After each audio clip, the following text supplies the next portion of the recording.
자, 오늘은 학습지 33페이지 하겠습니다. 여기 단원명의 제목 보면은 세 번째 보세요. 새로운 세력의 등장과 고려 왕조의 몰락입니다. 고려 왕조가 몰락하면은 이거는 어떤 나라의 등장을 의미하는 걸까요? 네, 이제 새로운 세상, 조선이라는 나라가 곧 등장하겠다라고 우리는 예상해 볼 수 있습니다. 그러면 이 새로운 세력이라는 사람들은 무엇이 주역이 될까요? 조선 건국의 주역들을 이야기하는 바인 거죠. 그래서 고려 말의 혼란 상황과 이를 극복하는 과정에서 등장하는 새로운 세력들이 어떻게 조선이라는 나라를 세우게 되는지 이 33페이지를 통해서 배워보도록 하겠습니다. 자, 여기 학습지 본문을 보면은 1번에 홍건적과 왜구의 격퇴라고 되어 있죠. 네, 홍건적은 이 홍자는 붉을홍, 건자는 두건, 이 적자는 우리 뭐 산적, 해적 할 때 이런 도둑의 무리고 국가의 입장에서 보면은 반란 세력이에요. 그래서 붉은 두건을 두른 반란군, 네, 농민 반란군이라는 의미거든요. 이 붉은 두건을 두른 사람들 중에 누가 있었냐? 주원장이라는 사람이 있었습니다. 그래서 이 주원장이 나중에 국가를 형성하는데 그 나라가 바로 명나라입니다. 그래서 명나라 아직 등장 안 했어요. 그래서 홍건적이 나중에 이제 명나라가 되는 겁니다. 그다음에 이제 왜구는 이제 어딘지 여러분 잘 알죠? 바다 건너 일본에 있는 왜구입니다. 이 여러분 막부라는 거 혹시 들어봤던 기억나요? 2학년 때? 그래서 옛날에 그 가마쿠라 막부, 뭐 무로마치 막부, 에도 막부 이렇게 있는데 이때 고려 말쯤에 일본의 가마쿠라 막부가 몰락하던 시기였어요. 그래서 일본이 막 혼란 시기에 빠졌습니다. 전국적으로 계속해서 전란이 일어나던 시기이기 때문에 이렇게 전쟁이 일어나게 되면은 가장 피해를 보는 건 아무래도 힘없는 백성들이에요. 먹고 살 길이 막막해지니까 이들이 먹을 게 풍부하고 평화로운 어디를 계속 공격하는 거예요. 고려 땅으로 침범해서 약탈을 해가는 겁니다. 홍건적도 마찬가지예요. 이들은 기본적으로 농민 반란군입니다. 그리고 이 홍건적이 반란을 일으킨 대상은 원나라예요. 그래서 원나라에 대항해서 반란을 일으켰기 때문에 이들도 이게 뭔가 정착을 하는 상황이 아니라 여러 가지 돌아다니고 있는 상황이거든요. 그래서 이제 흘러 오다가 고려까지 오게 되는 거죠. 양쪽에서 지금 중국과 일본에서 둘 다 혼란 시기고 그 사이에 지금 고려가 끼어서 양쪽으로 지금 다 공격을 받고 있는 상황입니다. 외부적으로는 이렇고요. 고려 내부적으로도 고려도 안정적인 상황은 아니에요. 그러니까 내우외환이라고 하죠. 사면초가의 상황인 겁니다. 자, 그래서 양가로 1번 보면 홍건적의 침입입니다. 아까 얘기했던 것처럼 홍건적은 원나라의 반란군이기 때문에 원나라가 홍건적을 이제 격퇴하기 위해서 쫓아나간 거예요. 그래서 원에 쫓기던 홍건적의 일부가 고려로 침입을 합니다. 그래서 북쪽에서 이렇게 중국에서 오는 애들이니까 북에서 내려오거든요. 북쪽 방에서 내려와서 수도인 개경, 옥정까지 왔었어요. 근처까지 와서 개경이 함락될 위기로 엄청나게 홍건적의 그 기세가 만만치 않았다라는 겁니다. 이 과정에서 홍건적을 물리친 사람들이 이제 무인 세력들이에요. 그래서 이들이 이제 급부상하게 되는 거죠. 자, 그 다음에 북쪽에서는 홍건적이라면은 이제 바다 쪽, 특히 남해 바다 쪽으로는 누가 침입해 올까요? 네, 왜구들입니다. 그래서 여기 남쪽 해안 지방에서 끝나는 게 아니라 안쪽까지 들어옵니다. 상당히 심각했어요. 그래서 내륙 지방에서 노략질을 하고 여기도 마찬가지 수도인 개경까지 지금 수도가 지금 완전히 털릴 위기에 계속 처하고 있는 겁니다.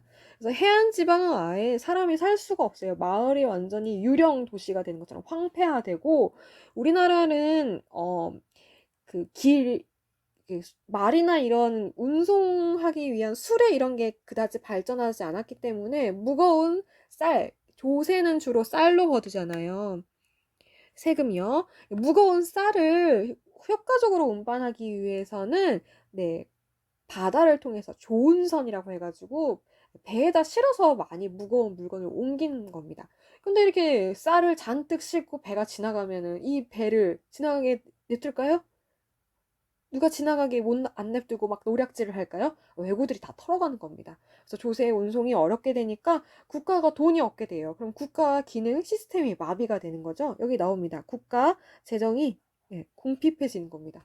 세금을 걷기는 걷어요. 백성들은 돈은 냅니다. 하지만 국가는 가난해지는 겁니다. 아주 심각한 상황인 거죠.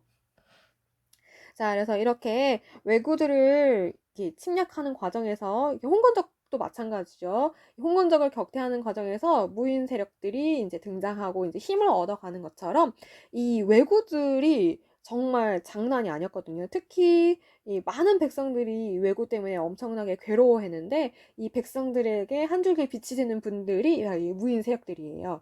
그래서 유명한 분들이 위인전기 여러분 어렸을 때 많이 봤던 분들이 막 등장을 하는 겁니다. 최영 장군, 뭐 황금보기를 돌같이 뭐 이런 말도 남기셨죠. 그다음에 이제 이성계, 이 사람은 이제 유명하죠, 여러분. 계속 나올 예정입니다, 이성계.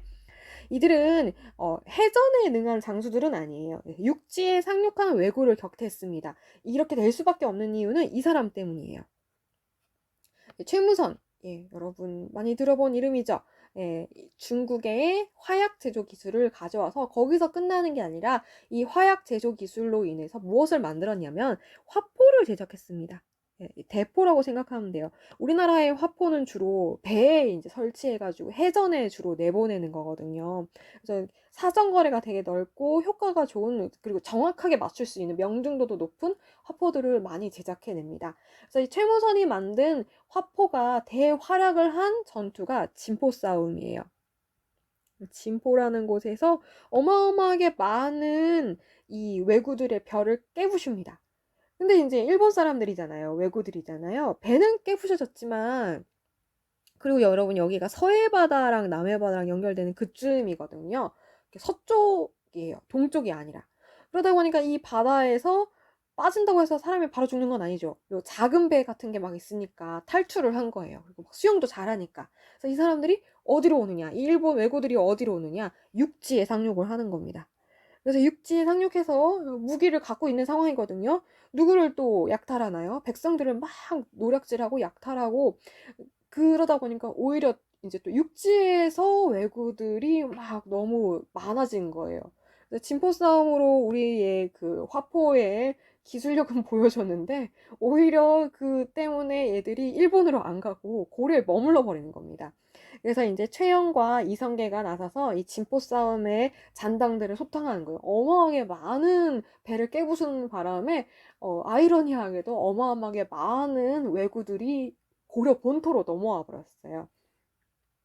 자, 그래서 최영장군 같은 경우는 홍산대첩에서 어마어마하게 많은 왜구를 또 격퇴했고, 이성계 같은 경우는 황산대첩에서. 이런 이름은 외우지 마세요, 여러분. 선생님이 설명하기 위해서 지금 쓰는 거지 외울 필요는 없습니다. 여러분은 이제 이 부분을 이해하면 되는 거예요. 자, 황산대첩이 되게 유명한 전투예요. 이 이성계가 이 황산 이쪽으로 진출하기 전에 여기서는 일본 쪽 장수가 아기발도라는 사람이 있어요. 정확한 이름은 우리가 모르는데 우리나라 사람들이 이 일본 장수를 아기발도라고 불렀어요. 아기라는 이름을 붙여줬습니다. 왜 이런 이름을 붙였냐면은 이 일본 장수가 실제로 어린 아이였어요. 14세에서 15세의 소년 장수로 추정이 됩니다. 그런데 이 나이는 어리지만 엄청난 능력자였나 봐요. 그래서 그 왜구들이 정처 없이 뿔뿔이 흩어져 있었는데 이 왜구들을 하나로 다 규합해가지고 엄청난 전략 전술을 해서 이제 우리 고려 본토를 완전 휩쓸고 다니는 겁니다. 그래서 많은 관군들을 보냈는데 이거를 당해내지를 못해요. 그래서 엄청난 공포의 대상이었거든요. 그래서 이 이성계가 이 아기발도를 잡으러 온 겁니다. 그래서 이성계는 뭘로 유명하죠? 체구가 엄청 좋아요. 나중에 우리 교과서에서 볼 텐데 어깨가 장난 아닙니다. 태평양. 근데 이 이성계가 이 체구도 되게 좋고 힘도 좋고 다른 사람들은 당길 수 없는 어마어마하게 센 활도 엄청 잘 당기고 명사수로 유명하죠. 신궁이라고 불릴 정도로 활을 잘 쏘는 사람이에요. 그래서 이성계는 근접 필요 없어요. 원거리로 이제 활이 있으니까 이 아기발도를 잡으면 되겠다라고 생각을 한 거예요. 근데 이 아기발도라는 장수가 단순히 싸움만 잘하는 게 아니라 지략도 뛰어났나 봐요. 우리나라 사람들이 화살을 잘 쏜다는 걸 파악했기 때문에 온몸에 갑옷을 두르고 있었습니다. 심지어 얼굴에도 마스크처럼 해가지고 투구를 쓰고 얼굴도 다 가리고 눈만 살짝 낸 거예요.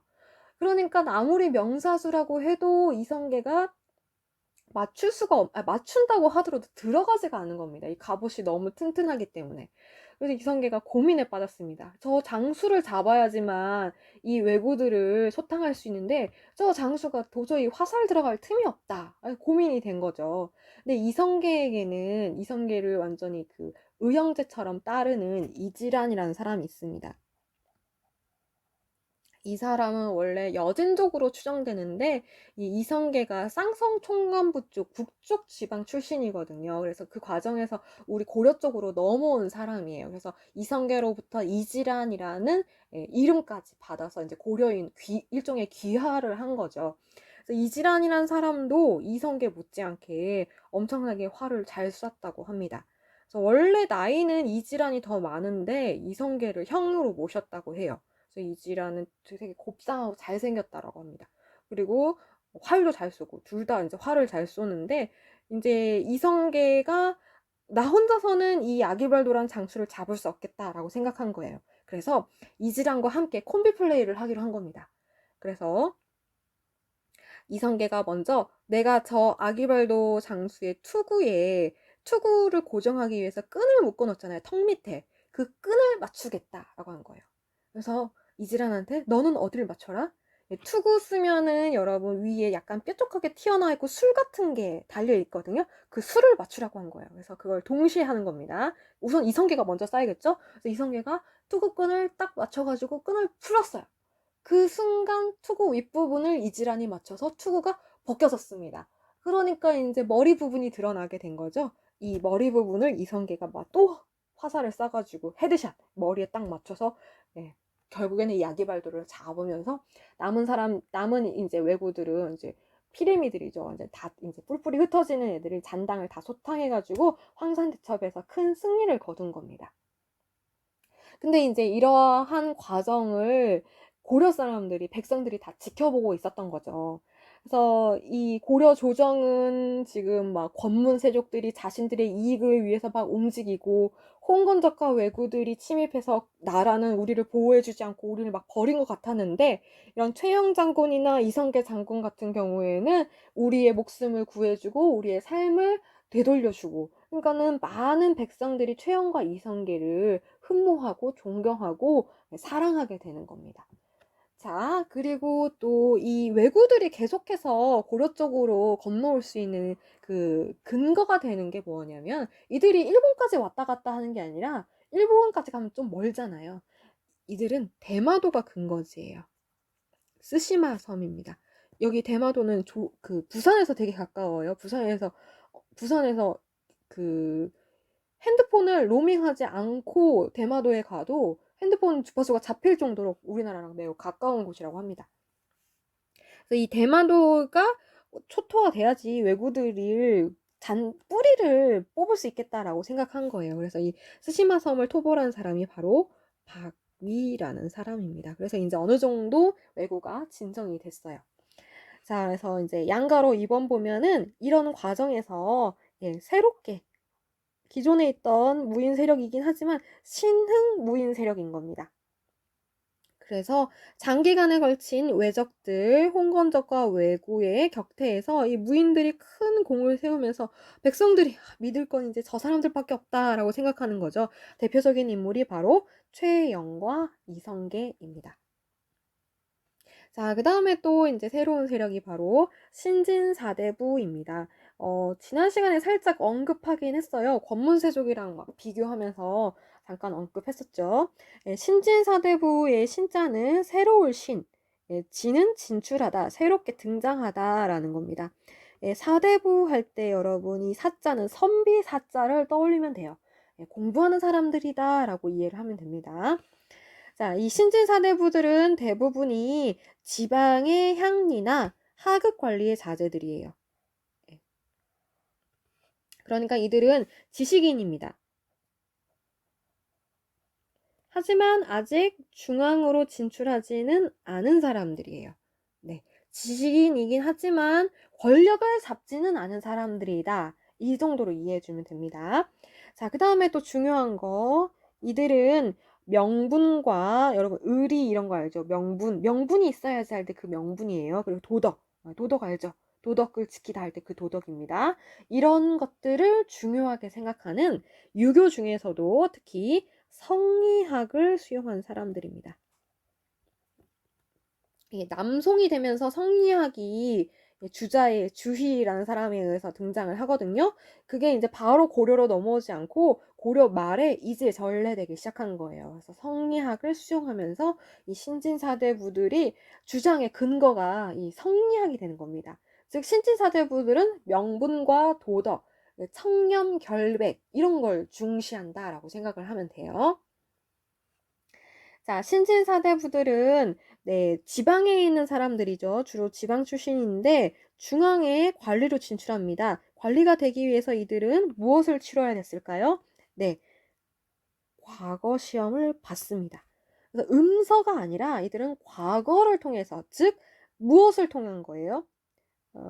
자기 뭐 아버지의 백이나 이런 게 아니라 자신의 능력을 바탕으로 과거 시험을 합격해서 중앙관리로 진출한 지식인들이다라는 겁니다. 그래서 이들은 기본적으로 다들 학문을 많이 익힌 사람들이어서 유교 지식이 넘쳐납니다.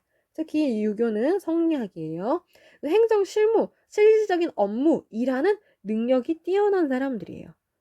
배운 것도 많고 능력도 뛰어난 사람들이다라는 겁니다.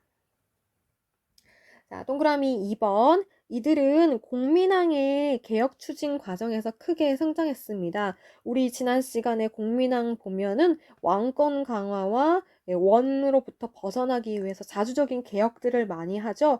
그래서 반원 자주정책 이런 걸 펼칩니다. 이 과정에서 공민왕이 새로운 사람들, 뉴페이스를 많이 찾았어요. 왜냐면 기존에 있는 인물들은 대부분 권문세족이고 원나라에 아부하는 사람들, 친원파들이 대부분이거든요. 그래서 반원 정책을 하는데 기존에 있는 관리들로는 반원 정책을 할 수가 없었어요. 그래서 새로운 사람들을 등용해서 신진 사대부들을 실질적으로 키운 사람이 바로 이 공민왕이라고 할 수 있습니다. 그래서 공민왕이 신진 사대부를 키운 이유는 고려를 다시 발전시키기 위해서 이들을 등용하고 키운 거죠. 근데 안타깝게도 공민왕이 어이없게 최후를 맞이했잖아요. 그 이후로 신진사대부들은 공민왕에게 발탁됐긴 했지만 결국에는 이 신진사대부가 고려를 멸망시키고 조선을 건국하는데 토대가 된 사람들이 돼버리는 거죠. 공민왕 입장에서는 정말 어떻게 보면 자신의 의도와는 전혀 다른 결과를 초래했습니다.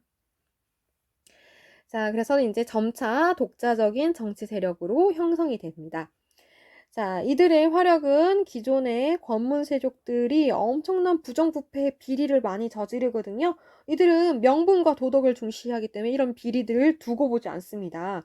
예, 엄청나게 원리 원칙을 따지는 사람들이에요. 그래서 비리를 엄격하게 비판하고 명과 친하게 지낼 것을 주장합니다. 명과 화친할 것을 주장합니다.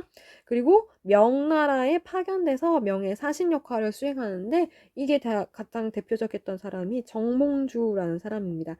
여러분 들어본 적 있죠? 네, 시로도 유명한 사람이죠. 이분은 근데 단순히 신진사대부이자 정치가에서 끝나는 게 아니라 외교가로서도 탁월한 활약을 보여준 분입니다. 자, 그래서 이제 신진사대부의 성향을 우리가 잘 파악해야 될 이유가 이들이 조선을 건국하잖아요. 그래서 이 이후에 등장하는 조선이라는 나라를 설명하려면 신진사대부의 성향을 잘 알고 있어야 됩니다. 자, 그러면 이런 신진사대부들을 권문세족이랑 한번 비교를 해볼 거예요. 여기 한번 필기를 해줄게요. 자, 우리가 지난 시간에 배웠던 권문세족과 오늘 이제 새롭게 배운 신진사대부들을 서로 한번 비교를 한번 해보겠습니다. 둘 다 관직에 진출했습니다. 그죠? 관직을 가지고 있는 사람들이에요. 하지만 진출하는 방법은 엄청난 차이를 봅니다. 검은세족은 공부를 열심히 할까요? 네, 안 합니다. 음서를 통해서 대부분, 100%는 아닙니다. 네, 대부분 음서를 통해서 관직에 진출한 반면 신진사대부들은 거의 대부분 과거를 통해서, 시험을 통해서, 자신의 능력을 통해서 관직에 진출한 사람들입니다. 자, 그리고 신진사대부들은 자신들의 그 사상적인 근거를 성리학에서 가져오죠, 여러분. 그냥 유학이 아니라 신유학, 이때 당시는 새롭기 때문에 신유학이라 불렸던 성리학을 자신들의 사상으로 끌고 왔어요. 반면에 권문세족은 사상적인 근거라고 하긴 좀 그렇고 친하게 지냈던 세력들이 뭐냐면 불교 세력입니다. 안타깝게도 이 불교 세력은, 고려 말의 불교 세력은 종교의 성격이 약해지고 오히려 기득권 세력이 되는 바람에 부정부패에 많이 길들여져 있었어요. 그래서 여러분, 무진장이란 말 들어봤어요? 이게 불교 용어입니다. 끝없이 나온다라는 말인데, 이 무진장이란 용어가 좀 이제 뭐 불교가 여러분, 이자라는 말 들어봤죠? 그러니까 대부업, 러시안 캐시 알죠? 이런 걸 한 겁니다. 그 정도로 불교가 많이 타락했다라는 걸 생각하면 돼요. 돈이 많으니까 그 돈을 돈 없는 사람한테 빌려주고 그 사람들한테 이자를 막 뜯어내는 걸 이제 불교가 한 겁니다. 그러니까 종교가 타락한 거죠. 자, 그 다음에 권문세족들의 경제적인 기반은 어마어마하게 큰 농장, 대농장입니다. 이 대농장을 혁파하기 위해서 공민왕이 신돈을 통해서 전민병정도감을 설치해서 어느 정도 이들에게 타격을 준 건 사실이지만 이걸 뿌리 뽑지 못했어요. 그리고 이 공민왕이 사라지면서 전민병정도감도 힘을 잃기 때문에 다시 대농장이 막 다시 확대되고 있는 상황입니다. 반면에 신진사대부들은 지방에 조그만 땅을 가지고 있는 사람들이에요. 지방에 조그만 땅이 있다. 자, 여러분, 큰 기업을 우리가 대기업이라고 하죠. 대기업 말고 좀 자그마한 기업들을 우리가 뭐라고 부르죠? 중소기업이라 부르는 것처럼 권문세족이 바로 대농장주였다면 신진사대부들은 중소지주라고 불립니다. 네. 지주라는 건 땅을 가진 사람이죠. 중소는 규모가 작다라는 겁니다. 여기서도 큰 문제가 발생해요. 권문세족들은 이미 많은 땅을 가지고 있습니다. 근데 인간의 욕심이 끝이 있나요? 없죠. 그래서 농장이 이미 있는데도 불구하고 그 농장을 더 확대해 가는 과정에서 힘없는 백성들의 땅을 뺏는 거에서 끝나는 게 아니라 누구의 땅까지 노릴까요? 신진사대부가 가지고 있는 땅까지 마구잡이로 약탈해 가는 겁니다. 같은 관리들의 땅도 힘없는 관리, 약한 관리, 아래에 있는 관리의 땅을 이 위에 있는 권력 있는 관리가 빼앗아 갈 정도로, 그 정도로 지금 권문세족의 폭주를 막을 수가 없었다라는 거죠. 자, 이거는 이 화살표라는 건 여러분 잘 이해하세요. 이렇게 된다, 변화된다라는 얘기가 아니라 대농장이 확대해서 중소지족, 이 신진사대부들이 가지고 있는 땅까지 노린다라는 의미예요. 노린다. 노린다. 빼앗아 가려고 한다라는 의미예요. 자, 그 다음에 외교 전략적으로 보면은 권문세족들은 어느 나라랑 친한다? 친원파. 신진사대부들은 아니다. 이제 원나라는 오랑캐잖아요. 이 명나라는 여러분 홍건적이긴 하지만 이들은 한족이거든요. 그래서 이들은 오랑캐가 아닙니다. 친명파입니다. 명나라를 새로 떠오르는 명나라를 손잡자, 우리의 파트너로 삼아야 된다라는 겁니다. 그래서 기본적인 성향을 보자면 권문세족들은 이미 가질 거 다 가지고 있고 변화를 싫어합니다. 이런 사람들, 움직이려 하지 않은 사람들, 고인물들, 보수적인 성향. 신진사대부들은 새롭게 등장했죠. 그러니 무엇이든지 이제 이 썩어빠진 고려, 너무 고여있는 물, 더러운 물, 썩은 물 버려야겠죠. 새로운 물 받아야겠죠. 개혁적인 성향을 지닌 사람들이다. 그래서 여러 가지 개혁안을 제시합니다. 그 개혁안의 근거는 성령에서 많이 끌어온다라는 겁니다. 이렇게 다 연결이 되어 있어요. 자, 그 다음에 이제 아랫부분 보겠습니다. 자, 위화도 회군과 고려의 멸망이라고 되어 있습니다. 위화도라는 곳은 여러분 도로 끝나니까 뭐 같아요, 여러분? 네, 섬 같죠? 근데 여러분 여의도라고 들어봤어요? 여의도는 마찬가지 도로 끝나죠? 섬처럼 물에 둘러싸여 있어요. 위화도도 마찬가지예요. 물에 둘러싸여 있는데 제주도나 이런 섬과는 다른 이유가 여의도나 위화도는 강 사이에 있습니다. 네, 여의도는 한강 쪽에 있는 거고 위화도는 어디냐면은 국경 쪽에 있는 압록강이에요. 그래서 여기 압록강과 서해바다가 만나는 지점 쪽에 있는 사이의 땅이기 때문에 중국과 우리나라의 접경 지역이 됩니다. 회군이라는 건 여러분 회는 돌아가다예요. 돌아가다. 뭐 이렇게 돌아가다. 유턴하는 거예요. 군이 뭘까요? 네, 군대예요. 그래서 위화도 회군은 말 그대로 위화도라는 곳에서 군대를 되돌렸다라는 겁니다. 일종의 큰 사건입니다. 자, 보겠습니다. 이 위화도 회군이 일어나게 된 배경을 보면, 자, 명나라가 이제 원에 대항해서 이제 명을 손잡자 했지만 명나라도 중국은 중국입니다. 고려를 속국으로 데워갑니다. 이게 뭐지? 라고 하는 생각이 들겠죠? 그리고 무리한 공무를 요구합니다. 이게 뭐지? 이 사람들 이런 생각했죠? 거기서 끝나는 게 아니라 엄청나게 이제 우리나라 사람, 고려 사람들의 이제 도화선이 되는 부분, 건드리면 안 되는 부분을 건드린 게, 자, 우리가 공민왕 때 어렵게 되찾은 땅이 있어요. 원으로부터 무력으로 다시 회복한 우리의 땅인 쌍성 총관부 지역을 요구하는 겁니다. 우리의 땅을 노립니다. 이 명나라의 논리는 이거예요. 예, 원을 대신해서 우리나라가 명나라가 들었으니 원의 거 모두 내 거. 그래서 이 쌍성총관부 원이 가져간 거니까 그것도 우리 거 이렇게 되는 거죠. 이 말이 안 되죠. 우기는 겁니다. 우기는 거.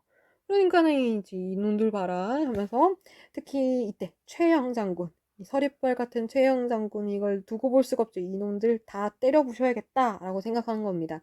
그래서 우왕을 부추겨가지고 저놈들 그냥 내버려두면 안 됩니다. 이제 큰 코를 납작하게 만들시다면서 요동 정벌을 추진하는 겁니다. 우리가 먼저 선방을 치고 가야 된다. 주장하는 거죠. 그러니까 최영 장군이 모든 걸 계획하고 모든 걸 이제 준비했습니다. 근데 최영 장군이 원래는 직접 가려고 했어요. 근데 이제 우왕이 유약한 왕이거든요. 공민왕이 갑작스럽게 죽고 이제 아들이 이제 왕이 됐기 때문에 최영에게 엄청나게 의지했어요. 그래서 최영이 자기를 버리고 자기를 떠나서 머리까지 가는 걸 되게 불안해한 거예요. 그래서 가지 말라고 계속 사정을 한 거죠. 그래서 최영이 이제 어린 왕을 두고 갈 수가 없어서 어쩔 수 없이 최영은 개경에 머물고 자신을 대신해서 누구를 내보내냐? 네, 전계봅니다. 이 요동정벌에 반대하는 이성계에게 군사지휘권을 맡겨서 보내버리는 거예요. 이성계는 그러니까 이제 고민에 빠지게 되는 거죠. 근데 우선은 명령을 하니까 군인이니까 명령에 따라야겠죠. 출정을 했습니다. 군대를 이끌고 나갔습니다. 근데 이 군대의 대부분은 이성계가 직접 이끄는 부대예요. 이성계 본인이 데리고 온 사람들을 대부분 데리고 가는 겁니다. 그래서 이성계 입장에서는 이 요동정벌이라는 게 지금 규모로 봤을 때 명나라랑 싸워서 승산이 있느냐? 물음을 던져봤을 때 승산 없습니다. 그리고 만약에 천운에 따라서 이긴다라고 하더라도 그 과정에서 우리가 가지고 있는 군대가 손해를 보게 되는데 그때 희생당하는 군대는 자신이 사병들이거든요. 그러면 이때 성공해도 자기는 손해를 보고 실패하면 죽고 그러니까 이성계 입장에서는 이건 정말 너무너무 예, 이도 저도 못하는 상황이 된 겁니다. 그래서 엄청나게 고민을 많이 했어요. 그리고 하필이면 또 이 출정을 나갔던 시기가 장마철이었습니다. 우리나라는 장마철, 여름, 장마철 되니까 비가 엄청나게 많이 오는 거죠. 그래서 위화도에서 군대가 묶인 겁니다.